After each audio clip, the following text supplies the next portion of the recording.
सावधान, आपके लिए एक बुरी खबर है। अब यूपीआई पेमेंट पर चार्ज लग सकता है।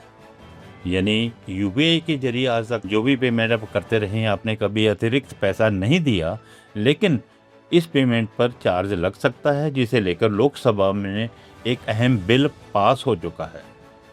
हंगामा तो बहुत हुआ, लेकिन चर्चा नहीं हो पाई। फिर भी इस बिल में कानून में जो है 2007 के कानून में संशोधन का मकसद उस मौजूदा कानूनी प्रावधान को हटाना है जो बैंकों और पेमेंट सर्विस प्रोवाइडर्स को नोटिफाइड इलेक्ट्रॉनिक पेमेंट मोड पर मर्चेंट डिस्काउंट रेट यानी एमडीआर चार्ज करने से रोकता है। लोकसभा ने गुरुवार को payment and settlement systems act 2007 में संशोधन करने वाला एक बिल पास कर दिया। ये वही है जिसका जिक्र मैंने ऊपर किया है। ये बिल सरकार को बैंकों और अन्य सर्विस प्रोवाइडर्स को यूनिफाइड पेमेंट्स इंटरफेस यानी यूपीआई और अन्य नोटिफाइड इलेक्ट्रॉनिक पेमेंट मोड के जरिए होने वाले पेमेंट पर चार्ज लगाने की इजाज़त देने का अधिकार देता है। अब सरकार के पास अधिकार आएगा तो जाहिर है कि वो इसका इस्तेमाल भी करेगी और आपको अपनी पेमेंट पर अतिरिक्त पैसा भी अदा करना होगा। पेमेंट मोड पर मर्चेंट डिस्काउंट रेट चार्ज जो है वो अभी तक अगर नहीं लगता था, उसका कारण सिर्फ यही था कि इसके लिए पहले कानूनी प्रावधान कुछ और था। आपको पता होगा कि आप जब कभी आरटीजीएस और एनईएफटी के जरिए पेमेंट करते हैं तो ये रियल टाइम पेमेंट के लिए आप चार्ज देते हैं और इसका चार्ज जो है, इसके अतिरिक्त धन जो है वो आपकी पेमेंट के बीच ही जोड़ लिया जाता है। लेकिन अभी तक यूपीआई ट्रांजैक्शन के दौरान ऐसे चार्ज से छूट मिली हुई थी। Payment and settlement system act में प्रस्तावित बदलाव टैक्स से जुड़े व्यापक कानून का हिस्सा है, जिसे सदन में पेश किया गया था। वित्त मंत्री निर्मला सीतारमण ने taxation and other laws amendment bill 2026 पेश किया।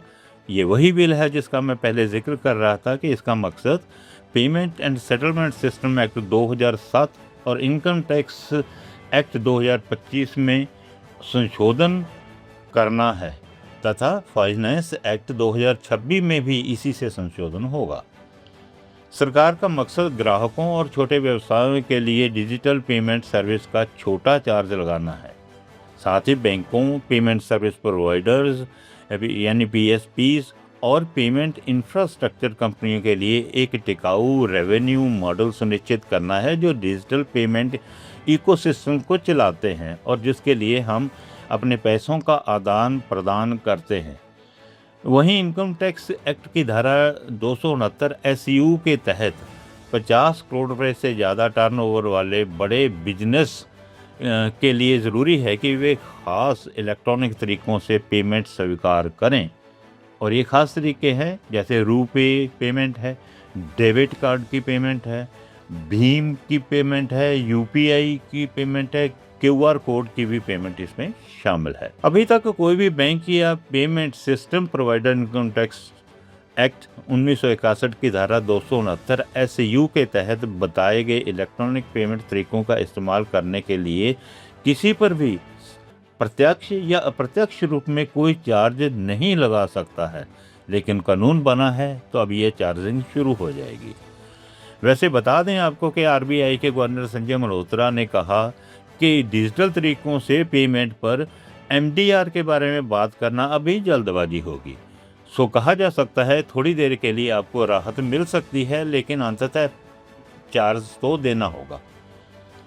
उन्होंने गवर्नर ने कहा कि हमारे सामने आसान विकल्प हैं कि या तो जनता को टैक्स के जरिए इसके लिए पेमेंट करना होगा या फिर हमें यूजर पेज इस्तेमाल करने वाला पेमेंट करे, यानी मॉडल को अपनाते हुए मर्चेंट डिस्काउंट रेट एमडीआर लगाना ही होगा। अब एमडीआर लगाना देश में एक पेचीदा मुद्दा बन गया है। पेमेंट इंडस्ट्री से जुड़े बैंकर और दूसरे लोग इसकी मांग कर रहे हैं, लेकिन सरकार ने अभी तक इस मामले में कोई कदम नहीं उठाया। वहीं यूपीआई जैसे डिजिटल पेमेंट का इस्तेमाल तेजी से बढ़ रहा है। कुछ जानकारों का मानना है कि मर्चेंट और कस्टमर के बीच एक निश्चित रकम से ज़्यादा के यूपीआई ट्रांजैक्शन पर एमडीआर लग सकता है, लेकिन पीयर टू पीयर यानी एक व्यक्ति से दूसरे व्यक्ति के बीच अगर पेमेंट होती है तो उस पर नहीं। गार्नर ने यह भी कहा कि अहम बात तो यह है कि इस सर्विस के लिए किसी न किसी को तो पैसे देने ही होंगे। सही बात है, और उन्होंने कहा कि ज़रूरी बात यह है कि हम निवेश करते रहें और तरीके ढूंढते रहें, चाहे वो एमडीआर हो या कुछ और। चलिए, हमें थोड़ा इंतज़ार करना पड़ेगा, लेकिन आपको इसके लिए तैयारी भी करनी होगी कि अब यूपीआई के ज़रिए पेमेंट करते समय आपको अतिरिक्त पैसा जो है वो अदा करना होगा।